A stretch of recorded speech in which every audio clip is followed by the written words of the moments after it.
vivre de la façon dont nous vivons, avec les modèles de production et de développement économique que nous avons. Et donc il est bien évident que si on laisse au marché le soin de réguler, comme certains le disent, par les permis de droit, polluer, etc., eh bien le temps qu'on arrive à mettre en place de quelconques normes suffisantes pour éviter la catastrophe, elle sera déjà là, elle est déjà là, sur un certain nombre de domaines. Elle est déjà là. Bon.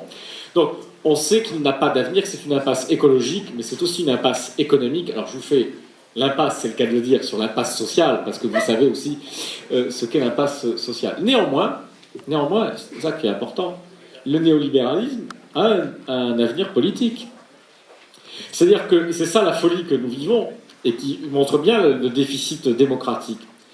Alors que ce modèle n'a aucun avenir, que c'est une impasse économique, sociale, écologique qui nous amène à une catastrophe, ce modèle a quand même été capable de s'imposer progressivement depuis une vingtaine d'années dans des démocraties.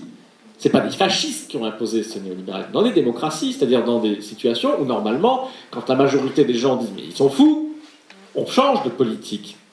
Eh bien, dans nos systèmes démocratiques, où quand la majorité des gens pensent et vivent au quotidien, qui vivent dans une société de plus en plus invivable, néanmoins, ce système reste là. Regardez ce qui se passe aux États-Unis, qui est un exemple avancé dans un certain nombre de domaines, pas dans tous, mais un exemple avancé des méfaits de la société qui repose sur le marché. Société de compétition généralisée, de rivalité entre les individus. Étonnant, c'est une grande démocratie. Il y a parfois même plus de liberté de la presse, de protection des libertés et des droits individuels que chez nous, aux États-Unis. Et donc, dans cette grande démocratie en apparence, un modèle qui dresse les gens les uns contre les autres, où l'insécurité ne cesse de progresser, où on remplace la lutte contre le chômage par la mise en prison des jeunes noirs de 15 à 25 ans.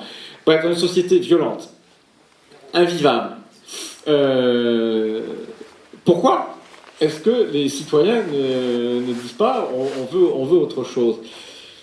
Pour une raison, entre autres choses, et qui est la force du modèle néolibéral, c'est que le modèle néolibéral, en développant une société de rivalité et de compétition, s'appuie quand même sur quelque chose qui est en nous, qui est aussi une aspiration narcissique, narcissique à être soi, à être fort, à être mieux que les autres, à être plus beau que les autres.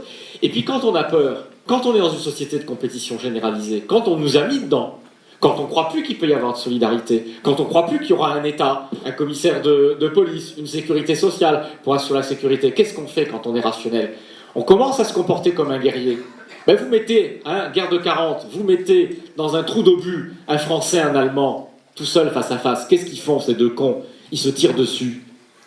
Et pourtant, chacun sait que le seul truc intelligent qu'il y a à faire quand il y a deux personnes face à face qui en fait n'ont rien l'une contre l'autre, n'ont aucune raison de s'entretuer, ce serait de dire bon écoute, on pose les armes et puis on se barre chacun de notre côté. Et pourquoi ils se tirent dessus? Ils se tirent dessus parce qu'ils sont à la guerre et qu'on les a mis à la guerre et que la guerre on n'a pas d'autre choix que de se comporter comme un guerrier, parce que celui qui ne tire pas sur l'autre, il est tué avant d'être tué. Et donc pourquoi je fais cette parenthèse? Pour comprendre pourquoi le néolibéralisme a un avenir politique.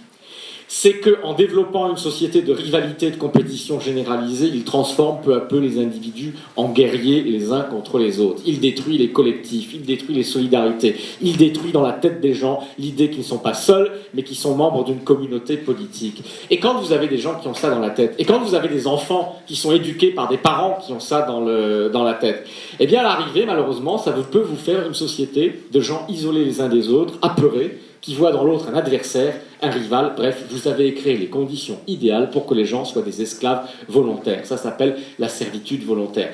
C'est le projet.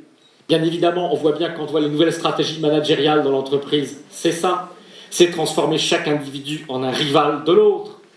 Une fois que vous avez réussi à faire ça, eh bien, comme c'est insupportable, parce que vous ne pouvez pas vivre 25 ans dans une boîte, maintenant c'est difficile de rester 25 ans dans la même boîte, mais vous ne pouvez pas vivre 25 ans ou des années dans une même boîte en vous considérant en permanence comme en guerre avec les gens avec qui vous travaillez, parce que nous ne sommes pas faits pour ça.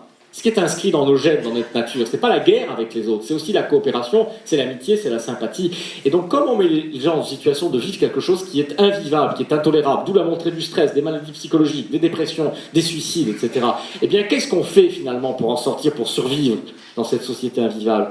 Eh bien, on finit par, dans sa tête, s'inventer de nouvelles valeurs pour croire que c'est normal, pour croire que c'est bien.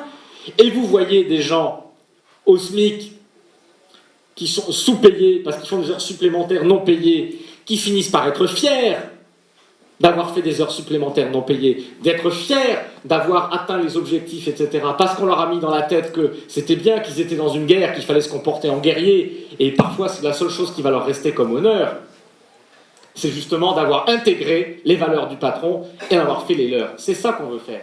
Et donc, évidemment, le néolibéralisme peut du coup avoir un débouché politique et un avenir politique. Parce que s'il mène son œuvre, ce venin de la compétition des gens les uns contre les autres,